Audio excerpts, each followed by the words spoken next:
Stephanie met her husband, Chris, in foster care.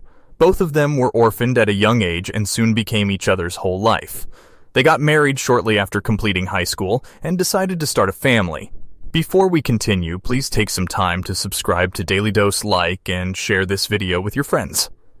Chris operated a small restaurant in Florida, and the income, though not great, was at least sufficient to feed the family.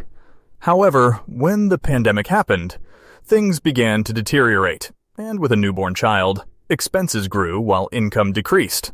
Concerned, Chris began working multiple jobs to support the family, while Stephanie decided to work remotely.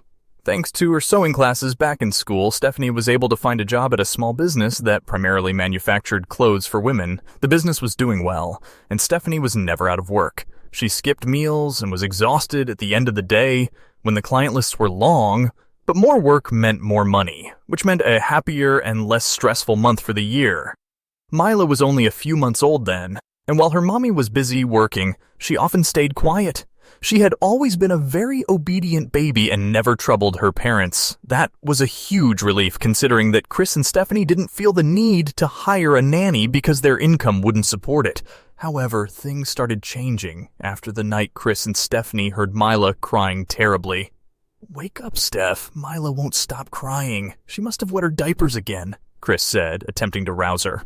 "I'm exhausted, Chris," Stephanie remarked, closing her eyes. "Could you please take care of it today? I had too many clients, and I don't even have the energy to get up now." "All right, just tell me where you keep her diapers. I'll go look," Chris said. However, when he checked, nothing seemed wrong with Myla's diaper. Thinking she was hungry and perhaps could be crying because of that, Chris brought her to Stephanie. "I guess she's hungry, honey, and you know I can't do anything about it." Nobody told me going to be a mother would be so hectic." "Get her here," Stephanie cried, trying to wake herself up. "What happened, baby? Mama is here. Is my child hungry?" She began soothing Myla and feeding her, but neither worked. Myla wouldn't stop wailing. "I think there's something wrong, Chris," Stephanie said after a pause. "I remember feeding her at the right time. She doesn't seem to be hungry, and her diaper is fine, and she never cries like this. I'm genuinely concerned. I believe it happens with newborns, honey." "Let's watch her for a few days. If it doesn't stop, we'll take her to a doctor," Chris replied, cradling Myla in his arms. However, Myla wouldn't stop crying. Stephanie had to take her and sing her a lullaby, finally. When Myla eventually fell asleep, she silently placed her back in the cradle, but she began wailing again. It continued all night. Myla would cry as soon as she was placed in the cradle, and she wouldn't sleep until Stephanie sang her a lullaby. So, finally, her parents had to take turns sitting on the armchair, holding her so she wouldn't cry again. Things went on like that for almost 3 days. In the end, tired of having sleepless nights, Chris and Stephanie decided to visit the doctor. However, the pediatrician couldn't figure out why Myla couldn't sleep.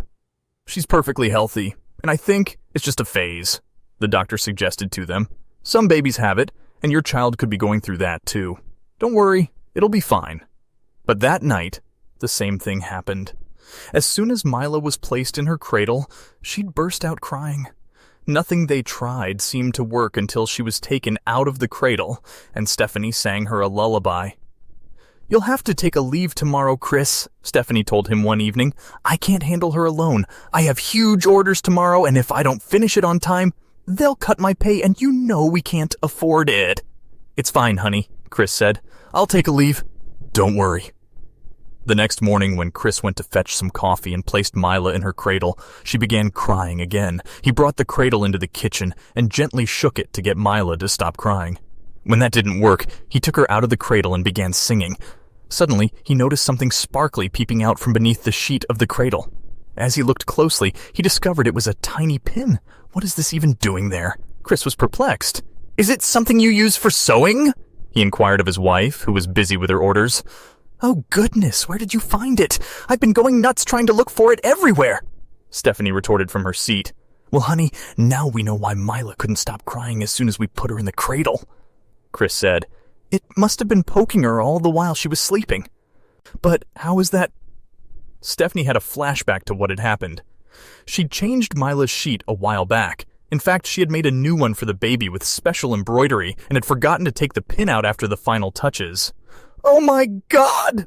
I can't believe I was that stupid. I'm sorry, baby. Stephanie glanced at Myla, who was fast asleep in her daddy's arms. It's okay. Let's try placing her back in the cradle now, Chris said calmly as he lowered her.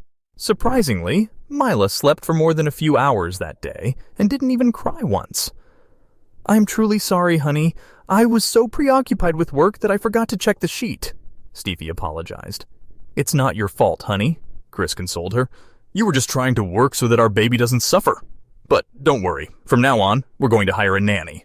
We know we can't afford one full-time, but we can hire her for the mornings and after returning from work. Both of us can look after Myla. Yeah, I think we should do that, Stephanie responded, gazing over at Myla, who was sleeping soundly.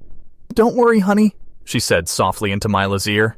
Mom and Dad will not let you get into any more problems, promise.